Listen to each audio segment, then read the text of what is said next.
6:48 in Trinidad and Tobago. Well, will people be putting their hands in the air to celebrate the first anniversary of a relatively new political entity, the Progressive Empowerment Party? They will have their one-year anniversary celebration on Saturday at Lange Park in Chagona. So the actual anniversary is tomorrow, the 18th of January. And we have the interim political leader of the PEP here with us, Phillip Alexander. Mr. Alexander, thanks very much for joining us once again. Thank you for having me. On behalf of the entire Progressive Empowerment Party, I'd like to say thanks for having us on. No problem at all. And good morning to your viewers. Interim political leader. Why still interim after almost a year? We've not had an internal election. So none of us want to claim a post. And right after this anniversary, we're going to be calling a press conference to announce the date of our internal election where all posts go up for electing, and then you would have an actual elected political leader, chairman, treasurer, etc. And I know you have a lot of the systems in place. We had other members of your executive on the show just towards the end of last year. But what exactly is the agenda of the PEP? It's no longer enough for us, all of us who speak out and speak up, to continue having the same conversation we've been having for the past 30 years. We've been having the same conversation. Listen to the calypsos. Listen to We Like It So, The Ship Is Sinking, Vote Them Out. When you listen to those songs and you play them today, it's like they're singing about what's going on now. Nothing is changing. We've been doing this. We've been doing this revolving door, the musical chairs, PNM, UNC, PNM, UNC, and I can't continue. The public is so disenchanted. You look at the voting numbers. We have minority governments now. The last local government election, the Diego Martin Council got 17% of the vote. That shouldn't even be legally constituted. People just not taking politics on anymore. The NACTA poll, 2 months before the end of last year, spoke about 87% of the people polled want neither the PNM nor the UNC. People want a change. But do they want the PEP? Is the PEP a viable alternative or just another player in the same game? And you will know that if you get involved.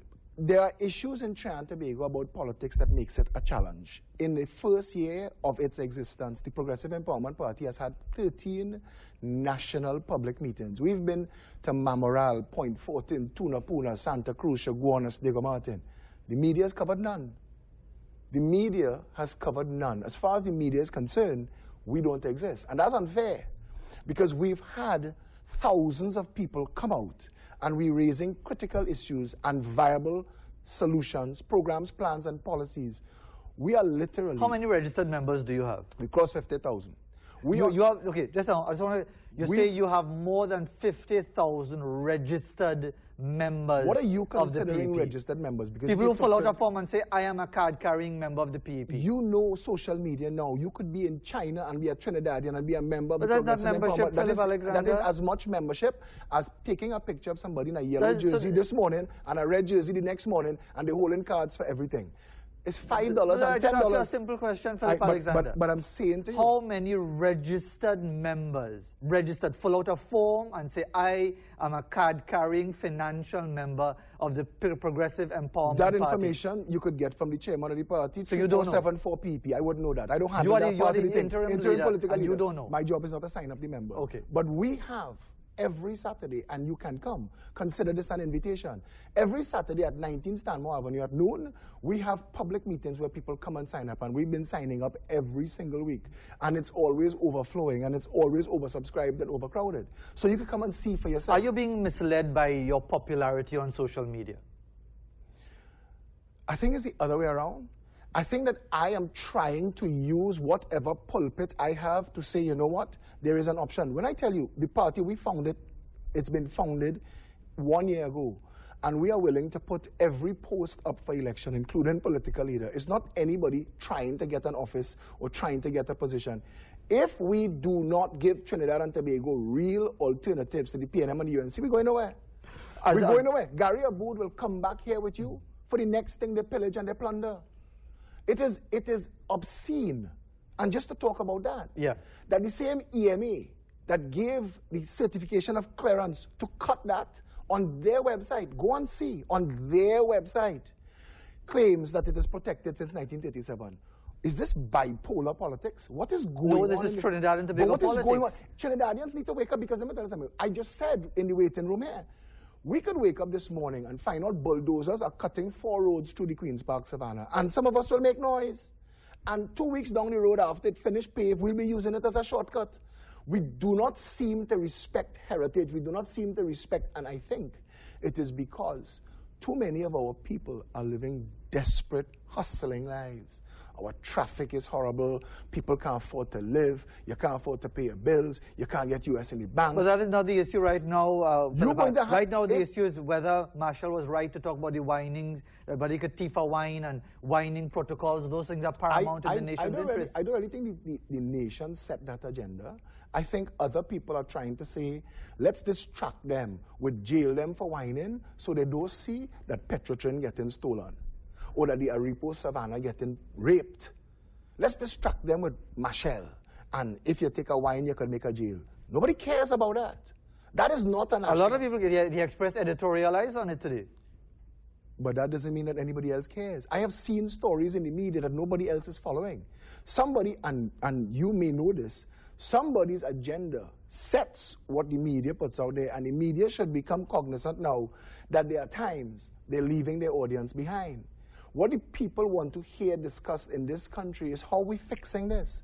And 87% of an NACTA poll saying they want neither of the existing political parties should tell you how badly off we are in this country. So what, and we're talking about the first anniversary event that's going to be at Lange Park Bandstand, at Lange Park in Shagona. But I want you to explain to me though, why it is, because they've been invited to every single one, and then they get memos and they get releases. We have the hardest working PRO in politics. They get pictures of the events. Why the media does not cover? If one man stand up with a card, but you know the answer, Phillip Alexander? So what would be the answer? The answer is because the media has determined, whether rightly or wrongly, that all is not important. And that is the media's position. Just a group of people making noise. We are on the ground in 39 constituencies. MSJ don't have one. We're on the ground in 39 with caretakers building out actual constituency executives, getting ready to fight an election on the ground, and the media gets to But why are you asking a question to which you know the answer? That the media is very much like corporate Trinidad and Tobago. Is that the media's job? Is that the media's job? If I tell you that a political organization in this country has had 13 very well-attended public rallies, the length and breadth of this country, shouldn't the media have a responsibility to show it to the country that this also exists? Not if they have a corporate responsibility that this year is paramount. So Marshall Tiffin wine is a bigger story. It's a big story. Everybody talking about that. At the end of the day, my friend, a deaf woman went to Mount Hope Hospital. She was pregnant and was having complications this week. And she was turned away, and she died from those complications. I don't know if that's in the media. That should be our front page.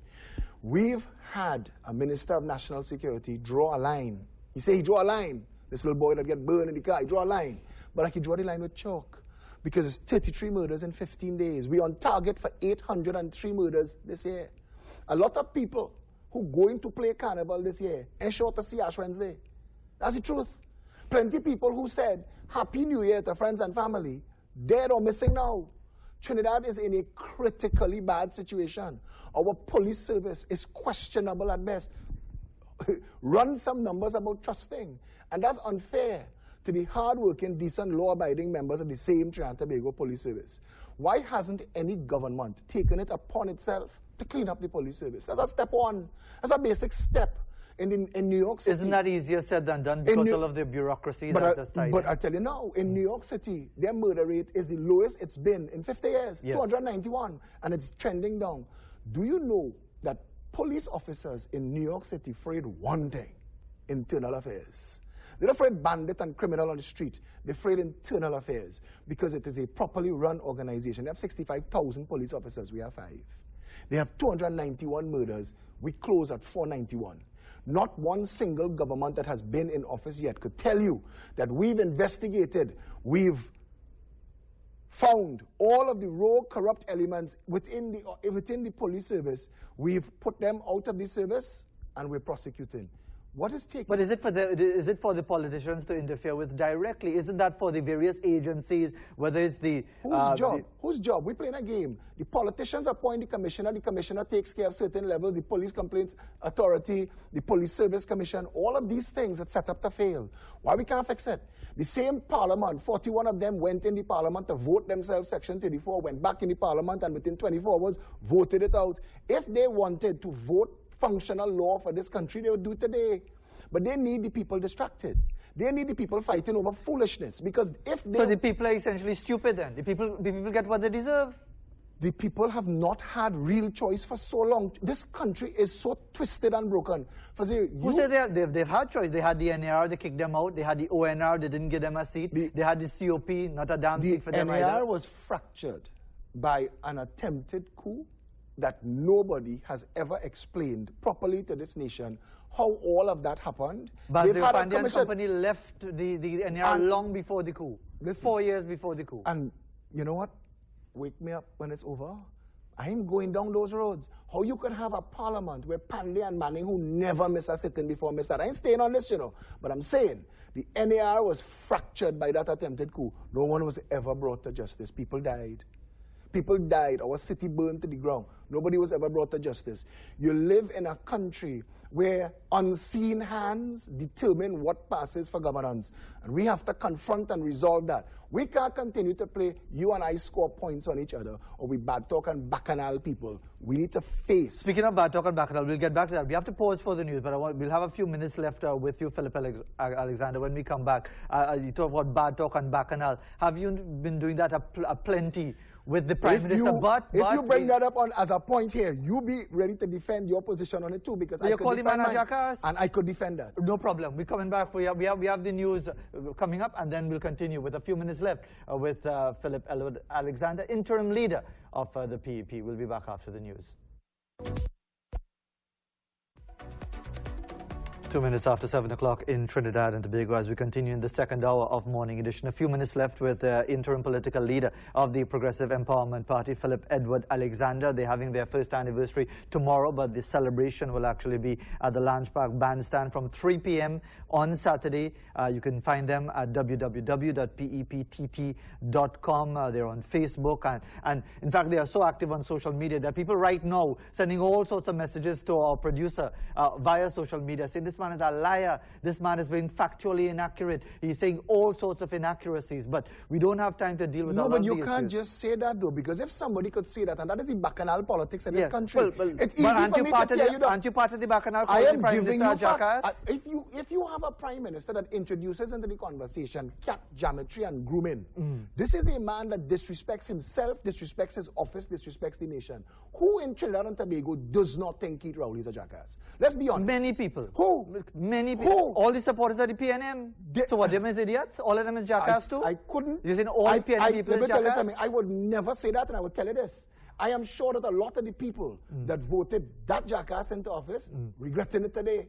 The country is in a mess.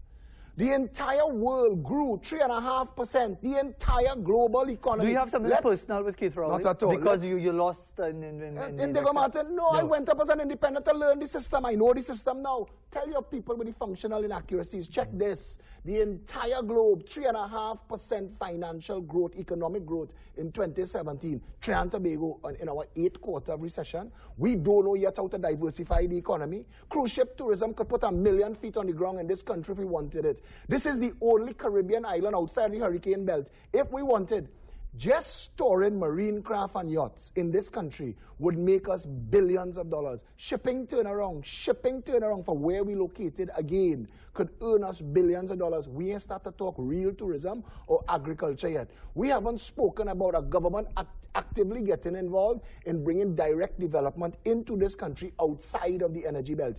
We know how to stand up in the savannah and stunt. We could hold hands and pray for high energy prices that will never come again. And because we only have a few seconds left, Phillip Alexander, what are you going to be saying? What are you going to be saying come Saturday? Or what are you saying? We have policies. You see, you give me 3 seconds, but we have programs and policies that fixes everything from the top down. You could name an issue, any issue in this country, and I will ask, because we put our policies out in the public space for free. And I want Keith Rowley and Kamla Prasad Bissessar to defend their track records. They've had office. The PNM has had office, but we still flood.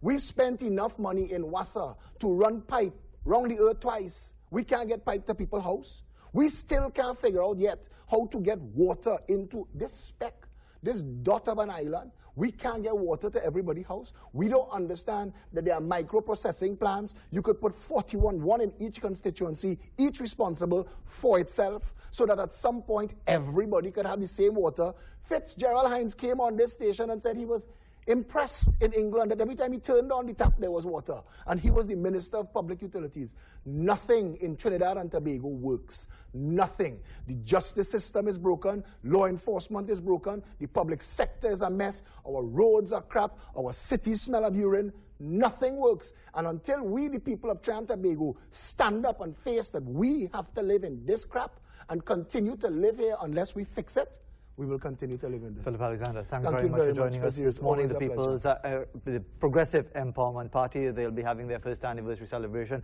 3 p.m. on Saturday at the Lounge Park Bandstand in Chaguanas. We'll take a break and continue in what should be a very busy second hour of morning edition on this Wednesday.